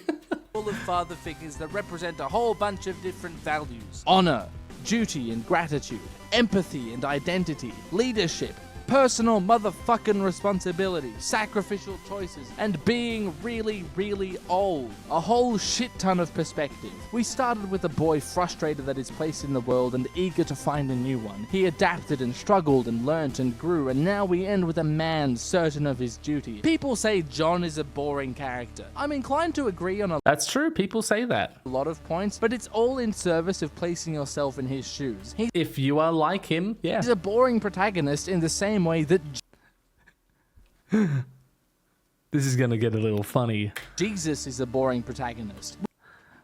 I don't know if Jesus is a boring protagonist. He's sort of exciting, isn't he? We all adapt and struggle and learn and grow. We all... But like he is sort of a like platonic ideal, if I'm not going too far to say that, of like the entire idea is that you should try to emulate Jesus's life, right? Isn't that the point? That's the point. And that's like mechanically. I'm not going to analyze the fucking Bible. We'll face monumental decisions at some point that define who we become. Tough decisions whose effect... Hate gay people? Yeah, well, that's what you get out of Jon Snow's story too. Did you look at that shot where they're all standing around and they're pulling their little... I wonder if Rob is gay. It might not be clear for years to come. We all learn from a cast of mentors, not all of whom are necessarily old white guys who Not necessarily. show us the path to a meaningful life. John's story is damn near universal in this way. It's about Like, it's not universal in that we're all bastards who need to go off to the wall and you know, prove our worth independent of our family name. It's universal in that we all have faults that we need to grow beyond. recognizing the faults you have by the All of your mentors are definitely old white guys. Good for you. mere condition of your birth, and fighting to overcome those faults and becoming a better person. Nobody knows where they belong at first, and finding your place is an arduous journey that changes you fundamentally. It's one of the best stories ever told, and one of the oldest, reimagined and fleshed out in a unique and masterful way. So where could we go from here?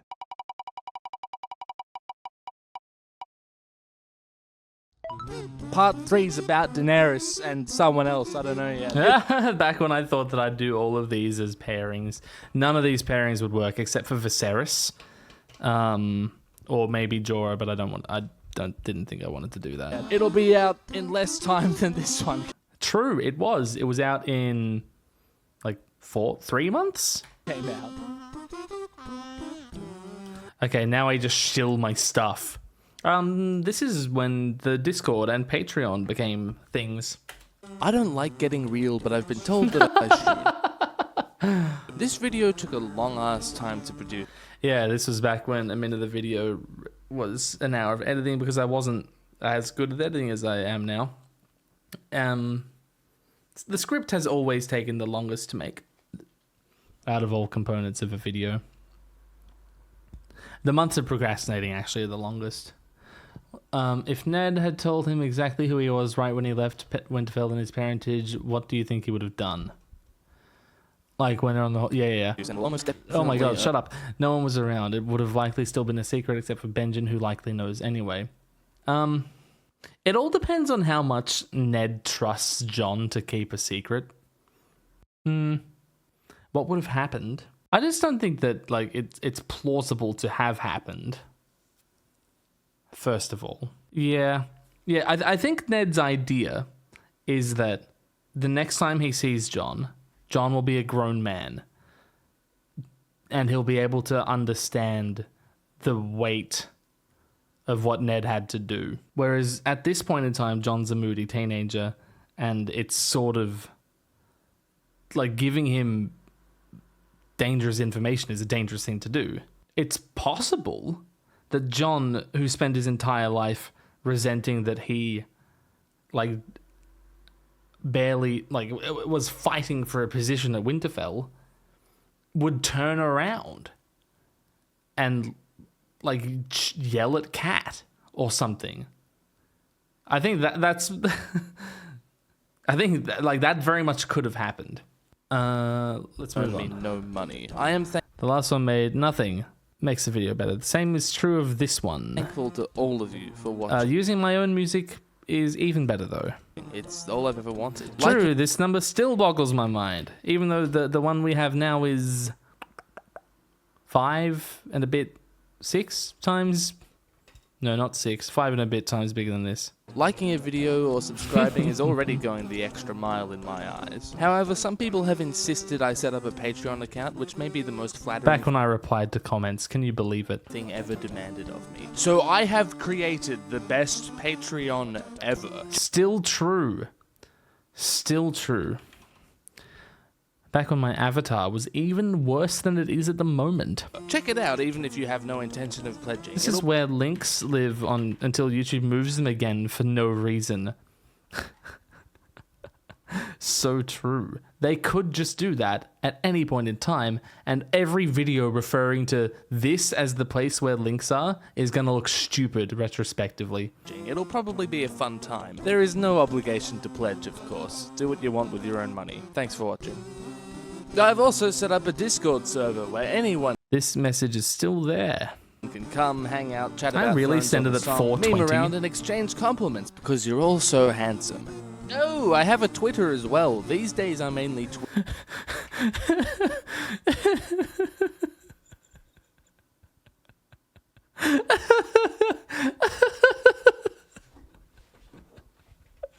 I forgot about this. Diamond 3 Scarab main? I can't believe I used to play Rocket League. They tweet threats at other goth-tubers, so that's fun. I wasn't fucking kidding about that John. That link's still there. There's a link in the description and in the top right, and there might be one in your shoe. Oh no. Be careful, it's bad. It's really bad.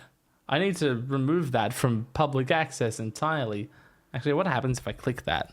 Might be one in your shoe. Is the video just unlisted? It is. It's available. Archive. Oh no. Yeah, let's put the GOT review playlist there. Yep. No, fucking hell. I hate YouTube. What video is that? It wasn't one, don't worry. Doubt Glidus will see this. Well, Shows what you know. Almost died when I did the generator of theories and then drew them. That was the... Oh, that stream. Yeah, I love doing that. How do you draw an alligator from the feet? I don't know, man. That was so fun. Do I think John X Arya or Arya X Sansa works better for a children's cartoon? Please never ping me again. What the fuck? And you know what? We watched the video. We should listen to the song. Oh, I uploaded this 5 months later. 4 months later. Hang on. What a dig. It's called God Review.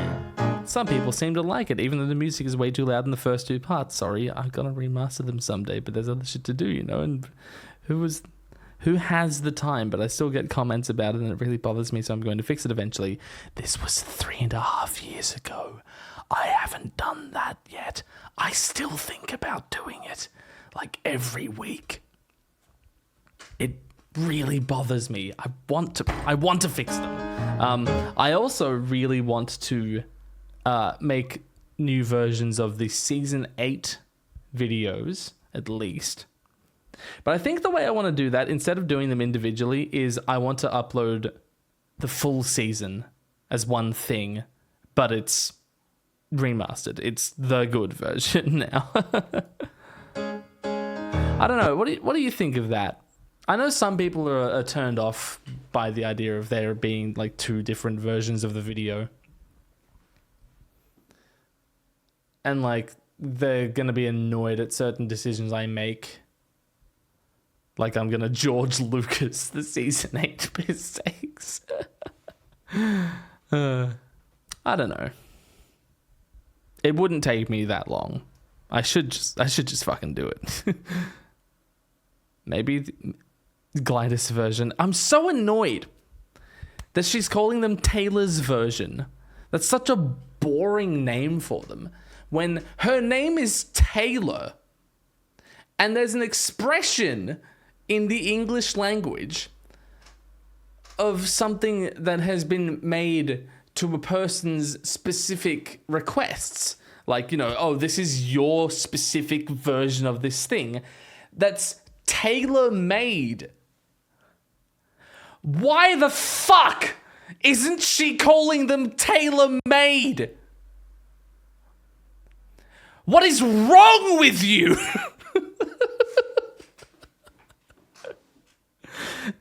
It's right there!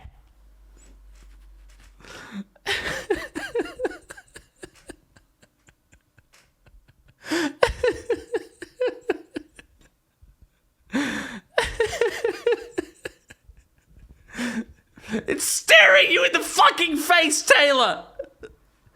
Taylor's version. Ugh. It's the most milquetoast default decision you could have made. Taylor's version. I lost all respect for...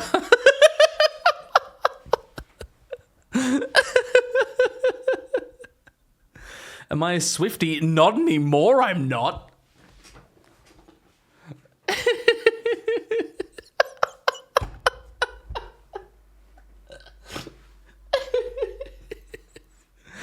Alright, that'll make a good clip. Glad I got it out of my system. No, this has been in my system for months, and it's not going anywhere. No reason, sharp people got no reason to live. They got little hands and little eyes, and they walk around telling great big milk toast. That sounds like a Charlie Kelly delicacy. They got little noses and tiny little teeth. They wear platform shoes on their nasty little feet. So I don't want no short people. I don't want no short people. I don't want no short people around here. We're doing this in A flat. The original is in A. Transpose it down a semitone for some reason. Couldn't tell ya.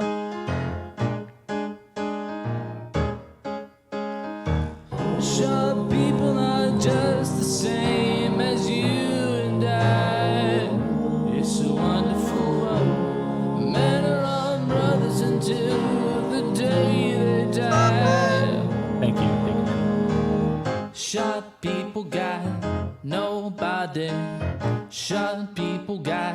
Nobody shut people got. Nobody to love. They got baby legs and they walk so low. You got to pick them up just to say hello. They got little cars going beep, beep, beep. They got little voices going beep, beep, beep. They got grubby little fingers and dirty little minds. I love that shot there. Gonna get you every time, so I don't want no shot. Tywin being the one singing the song. I don't want no short people around here. I cannot do, nor will I ever attempt to do, the Randy Newman voice. The funny thing is, I was just about to attempt doing the Randy Newman voice, and then I hear me telling me I'm never going to do it, so I'm not going to do it. I can't do it. You just heard me tell you I can't do it. No, it's not that I don't want to. I can't. Who's Randy Newman? Who is Randy Newman? Oh, man. It's not my job to educate you. Why did I upload these separately? What's wrong? Oh, it's because it was a new channel. There's a time limit on uploads from new channels, isn't there? Or does this? What is the time limit? I don't know. Maybe that's not true. I don't know. They were separate streams, that's why. No, we're not going to watch the CK2 VODs. I'm good at music. This song is not, nowhere near my best work. Neither is this one. This one is up there with my best work. These two are not. This one is my best work. It's the best song I've written. This one's, it's just me singing over a karaoke track. It's not that notable. This is some of my best work. This is my best work. It's okay. This is fire. This is fucking incredible. This gets slept on so much. This is so good. What's wrong with you people for not recognizing how brilliant this is? And these have been pretty good too. It is easy for people who spend their lives in creative domains to lose sight of where they are. So yeah, no, it's not my best work. It definitely isn't. Not because I think it's bad, but because I've made better things. I was thinking about One Night in Bravos, and honestly, I should have uploaded it to the main channel. It's relevant, and it's high quality. It's so fucking good. And that's a lot of views for for just a thing. That's a lot of views. I expected How to Make Gravy to not get many views. Damn, Glimbus has been busy. Not this Glidus guy though. Don't know what he's been up to. Ranking every Glidus video reaction? Nah. I don't think I'll ever do that. Maybe another 5 years from now when it's really funny. We could watch this. So this was an outtake of my season 7 episode 6 video, which we haven't got to yet. It was a joke that just sort of didn't really fit.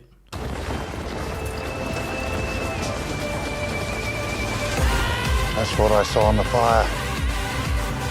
A mountain like an arrowhead. Are you sure? We're getting close. Yep, they have no idea where they're going. So, if you don't know this little meme here, this is from who is it technically? I know Alex Cameron is in the song, isn't he? Kieran J. Callanan, that's it. It's a Kieran Callanan song. With quite a few features, including this one from Jimmy Barnes, where the chorus is basically him just screaming.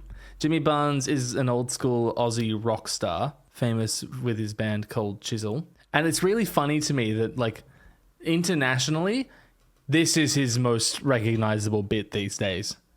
Really funny. the reason I use this is just because, you know, Jimmy Barnes screaming over a mountain. There are mountains in this. The Hound talks about seeing something in the flames. I thought it was funny.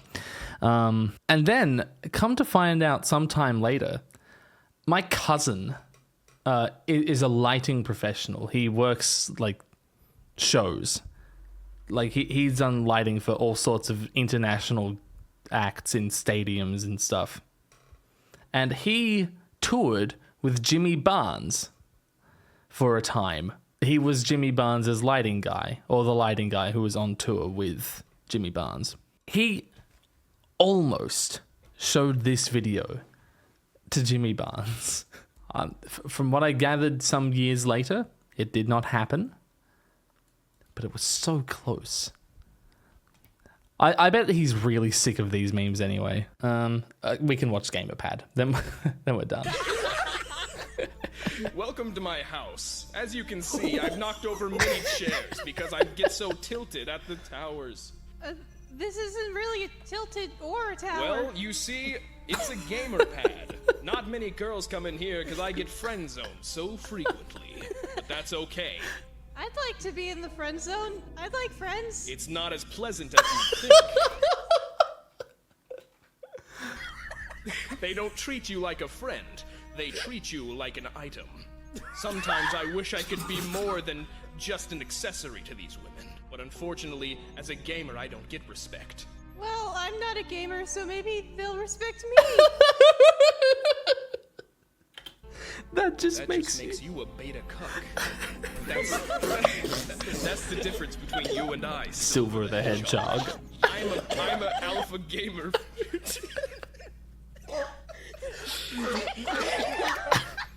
Anyway, where we dropping, boys?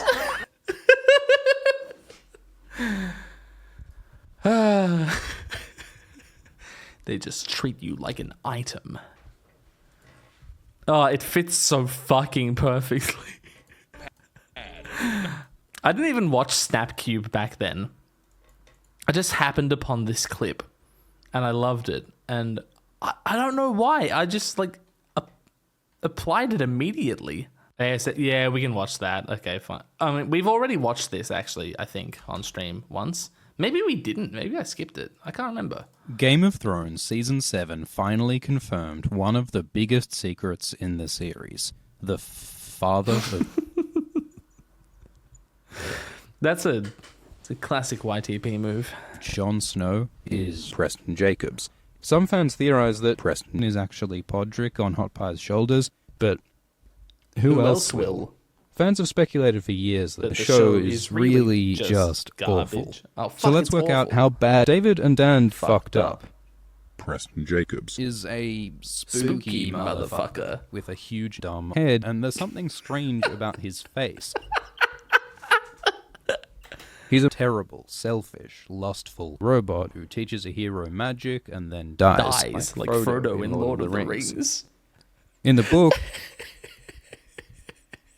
Preston eats Jojen and wargs into Reynold Westerling. But it's still a mystery how Preston never got pregnant by Dario, though they got along back in Season 1.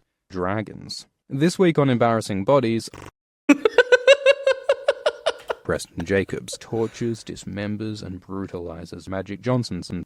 In revenge, Cersei poisons Preston's daughter, Tyene, and makes Preston watch her have sex all day with Voldemort.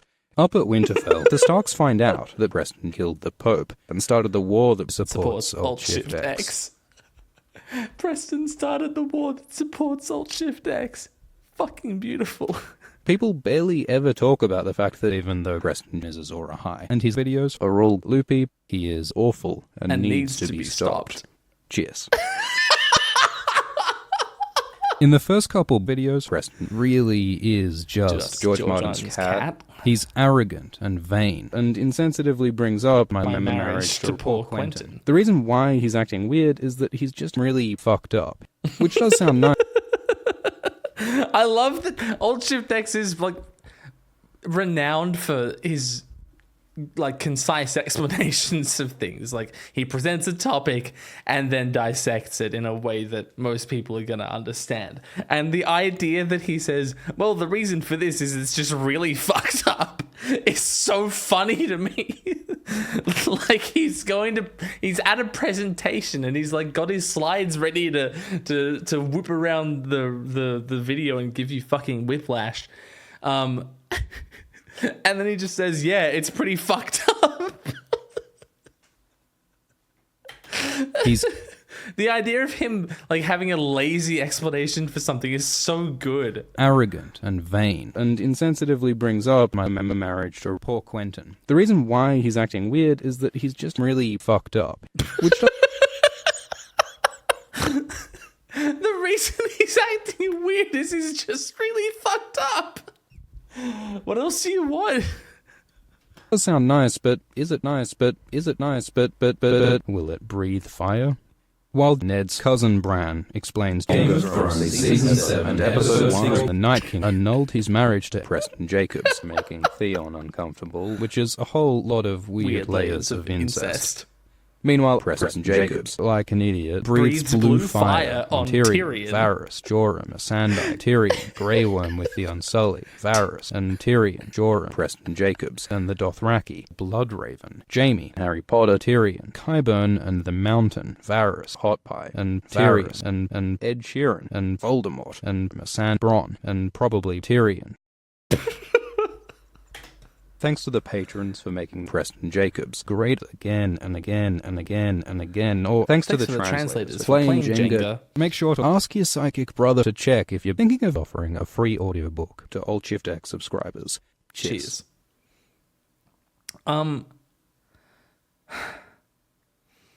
Preston starts the war that supports Alt Shift X is one of the funniest things I've ever come up with. Though Preston is Azora High, and his videos are all loopy, he is awful and needs to be stopped. Cheers. In the first couple... Cheese. Which is it? Sex all day with Voldemort. Up at Winterfell, the Starks find out that Preston killed... Up at Winterfell, the Starks find out that Preston... the Pope, and started... blew up the Pope? Out that Preston killed the Pope. That Preston killed the Pope and started the war that supports Alt Shift X. I made that in like a couple of hours. I had the transcripts to some Alt Shift X videos. I downloaded them and I just went to town. I believe I was drunk. It wasn't April Fool's. I didn't do an April Fool's video in 2018. This was my first April Fool's video. This was uploaded on March 20th. Why didn't I wait? Why didn't I wait? Stop. Why didn't I wait just 10 days? 11 days. All right, you can leave now. I'll just hang out here until you all go.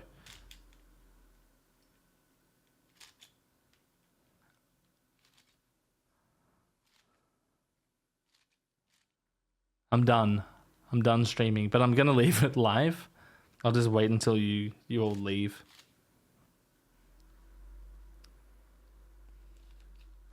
See ya.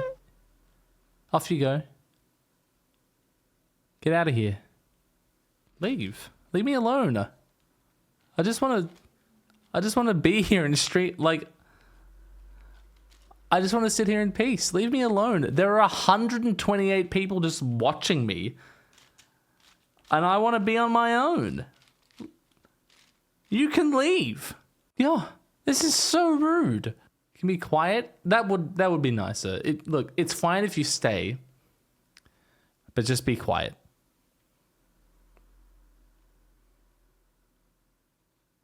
All right? We're just going to sit here in silence for a little bit. Okay?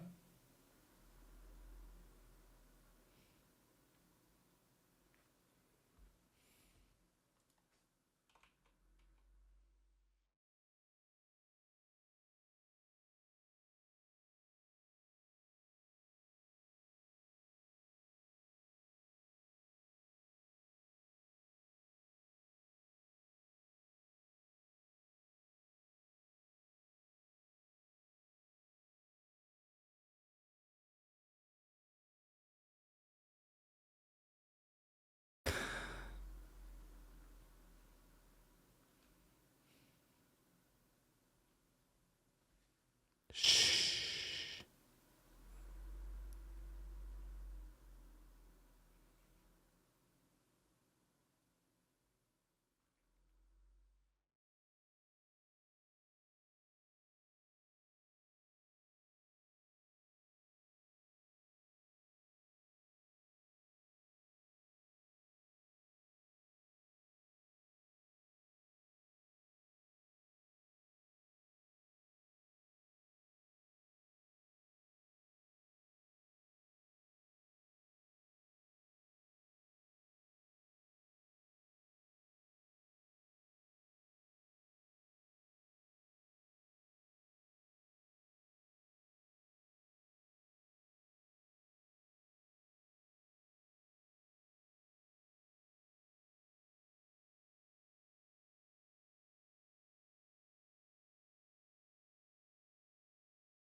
Okay.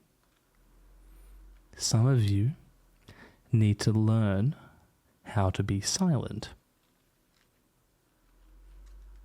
Most of you did a great job. Thank you for appreciating my wishes. Thank you all for tuning in and for the well wishes. Oh, this is an ASMR. If you want ASMR, you have to get really close and turn the gain really high. I ain't doing that. I ain't doing that shit. Fuck that. That's never worked for me anyway. Oh, thanks for the gifted sub. Oh yeah, you definitely showed up at the wrong time.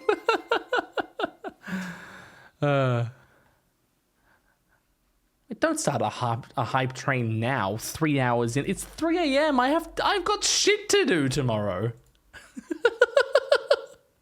I can't believe I was just silent for 2 minutes. And then a hype train started.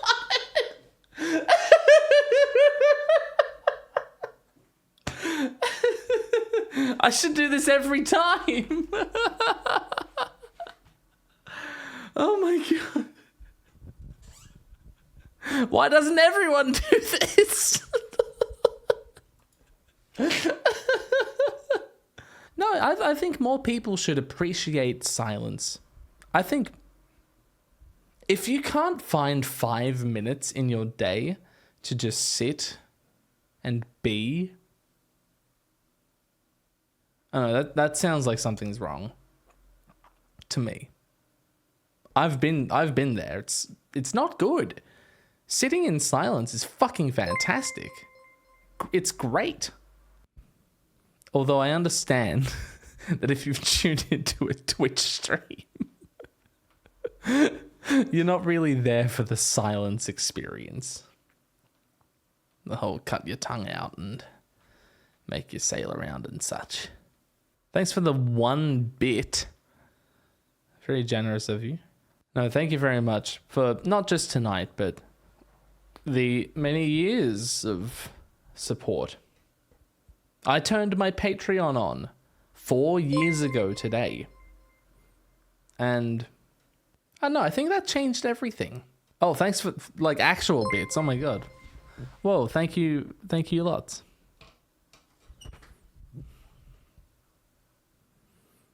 Live performance of 4:33. The audience must applaud in between the movements.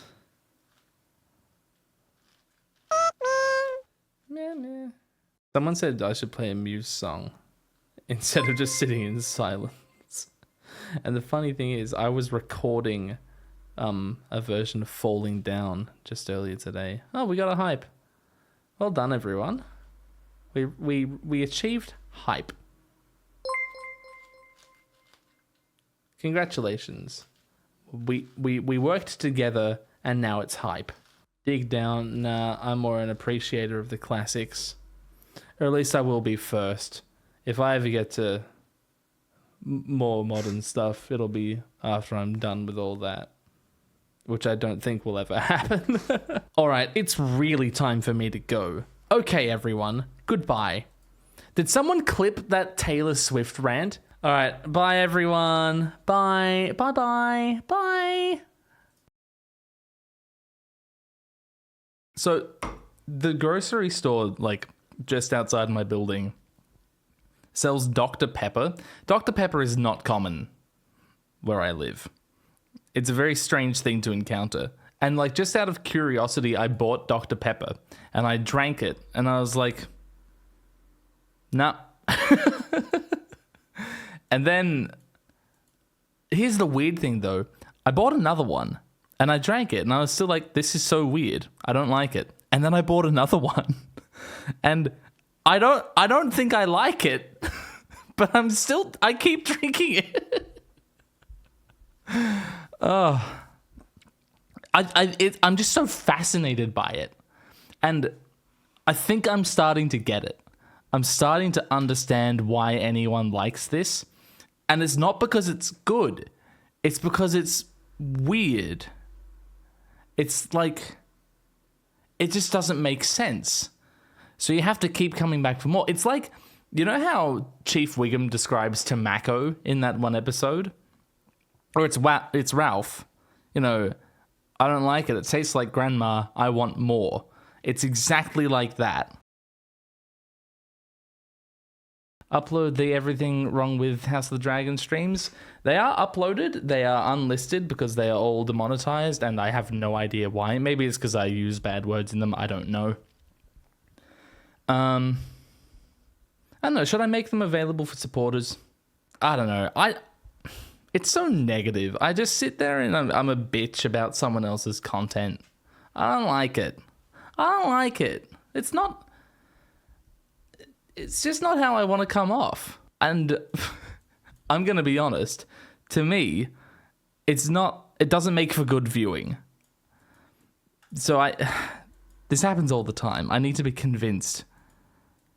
It's what the piss takes are. No, it's not. The piss takes are like a review of something I cared deeply about that was a cultural phenomenon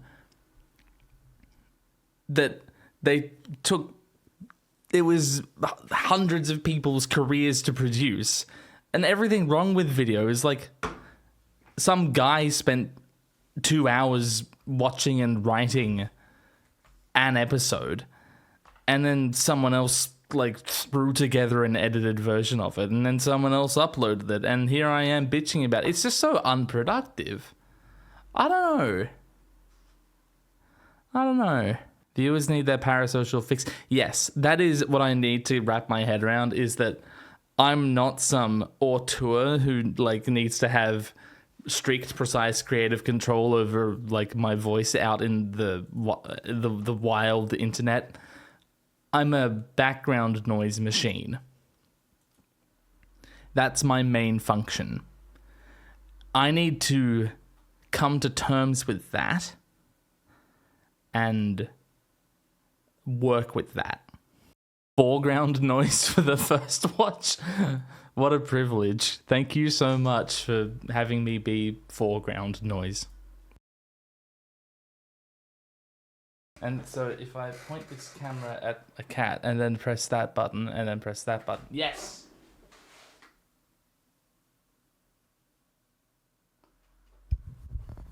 Look at him, he's just a little blob.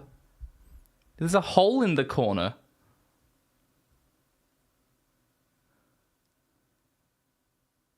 Look at him.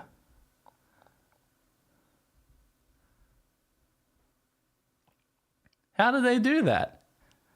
That can't be structurally sound for there to be a massive hole in the corner.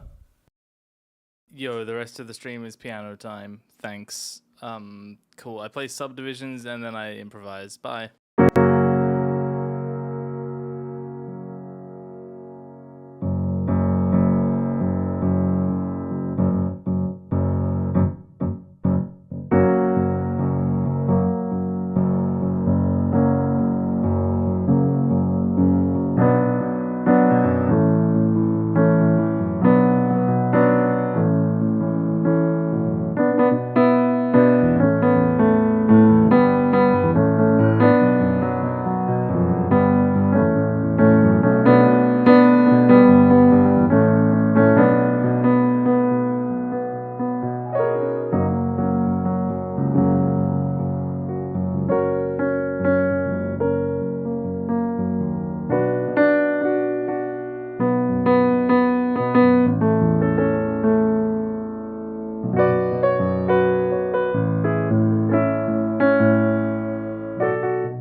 That was Bear, by the way, not me.